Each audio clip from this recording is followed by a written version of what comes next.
బోరుబావిలో పడ్డ బాలుడు ఎవరైతే ఉన్నారో సురక్షితంగా బయటకు తీసేందుకు అధికారులు అప్రమత్తం కావడం జరిగింది. హుటాహుటిన రంగంలోకి దిగిన అధికారులు జేసీబీల సహాయంతో తవ్వడం ప్రారంభించడం జరిగింది.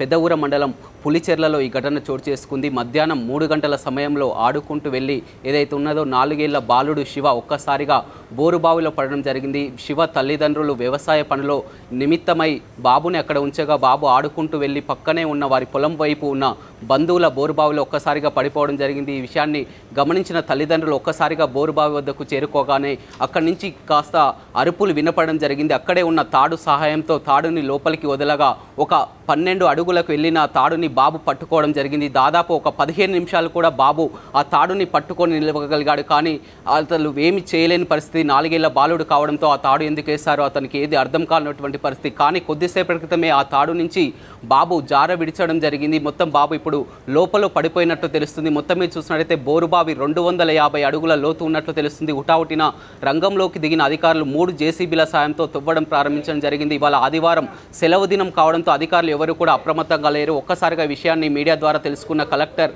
అధికారులకు సూచనలు చేయడంతో ఒక్కసారిగా 108 అదేవిధంగా 104 జేసీబీల సాయంతో అక్కడికి చేరుకోవడం జరిగింది. ఏ విధంగానైనా 4 ఏళ్ల బాలుడు శివని సురక్షితంగా బయటకు తీసుకునేందుకు విశ్వ ప్రయత్నాలు చేస్తున్నారు. దాదాపు అరగంట సేపు వరకు కూడా 10 అడుగుల లోపలనే బాలుడు ఉన్నట్లు తెలుస్తుంది. ఆ తాడును పట్టుకొని ఉన్నాడు. కానీ ఇప్పుడు తీరా చూసినట్లయితే తాడు మాత్రం బయటకు వచ్చింది. కానీ బాలుడు లేదు, సుమారు ఇంకా కింద ఇరుక్కున్నట్లు తెలుస్తుంది. అయితే ఇటీవల కాలంలో తరచూ ఈ ఘటనలు జరుగుతున్నా కానీ మొత్తం ప్రజల్లో ఎలాంటి అప్రమత్త చోటు చేసుకోలేదు. కేవలం ఒక వ్యవసాయ బోరుబావిపై గోనె సంచిని కప్పి ఉంచడం జరిగింది. ఆ బాలుడు ఆ విషయాన్ని గమనించక 4 ఏళ్ల కుర్రాడు కావడంతో ఆడుకుంటూ వెళ్ళి ఒక్కసారిగా ఆ గోనె సంచిపై అడుగు పెట్టడంతో గోనె సంచితో సహా బాబు లోతున పడిపోవడం జరిగింది. ఒక్కసారిగా ఇది రూరల్ ప్రాంతం కావడంతో పట్టణానికి ఒక 100 కిలోమీటర్ల దూరం ఉండడంతో కూడా ఈ జేసీబీలు వెళ్ళడానికి కూడా దాదాపు ఒక గంట సమయం కూడా పట్టిందని చెప్పొచ్చు. ఏ విధంగా అయినా అతన్ని రక్షించాలని సహాయక చర్యలు ముమ్మరం చేశారు. ఆక్సిజన్ సిలిండర్లు కూడా లోపలికి దించడం జరిగింది. సహాయక చర్యలు అయితే వేగవంతం జరుగుతున్నాయి. కానీ మరింత ఇంకా అప్రమత్తంగా ఉండాలని ఆదేశించడం జరిగింది. ఇవాళ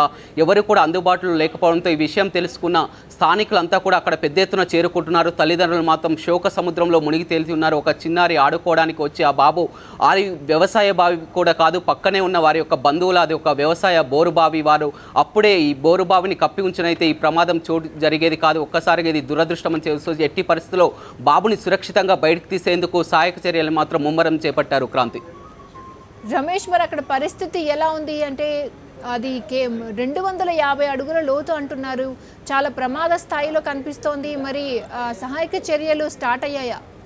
సహాయక చర్యలు ఇప్పుడు వేగవంతం చేశారు. గతంలో కూడా ఇలాంటి ఘటనలు చోటు చేసుకున్నాయి. కొన్ని చోట్ల సురక్షితంగా బాలుల్ని వెలికి తీయడం జరిగింది. ఇది చూస్తే హుటాహుటిన రంగంలోకి దిగి ఉన్నట్లయితే దాదాపు అరగంట సేపు బోరుబావిలో ఒక 10 అడుగులో ఉన్న బాలుడు సురక్షితంగా బయటికి వచ్చేవాడు. కానీ ఒక్కసారిగా అతను అక్కడి నుంచి జార విడిచడం జరిగింది, లోపల ఉండడం జరిగింది. వేగవంతంగా ఇప్పుడు పనులైతే ముమ్మరం చేపట్టాడు. కానీ ప్రధానంగా ఎవరైనా ఉన్నతాధికారులు అక్కడికి చేరుకొని ఉంటే ఇంకా పనులు వేగవంతంగా చోటు చేసుకున్నాయి. ఇప్పటికి మాత్రం 3 జేసీబీల సాయంతో తవ్వడం మాత్రం ప్రారంభించడం జరిగింది. సమాంతరంగా తవ్వడం, అదేవిధంగా 108, 104 కూడా అక్కడ వైద్య సిబ్బంది కూడా చేరుకోవడం జరిగింది. ఆక్సిజన్ సిలిండర్లను కూడా దించడం జరిగింది. ఎట్టి పరిస్థితుల్లో బాబుని సురక్షితంగా బయటకు తీసేందుకు శతవిధాల ప్రయత్నాలు మాత్రం కొనసాగుతూ ఉన్నాయి. క్రాంతి.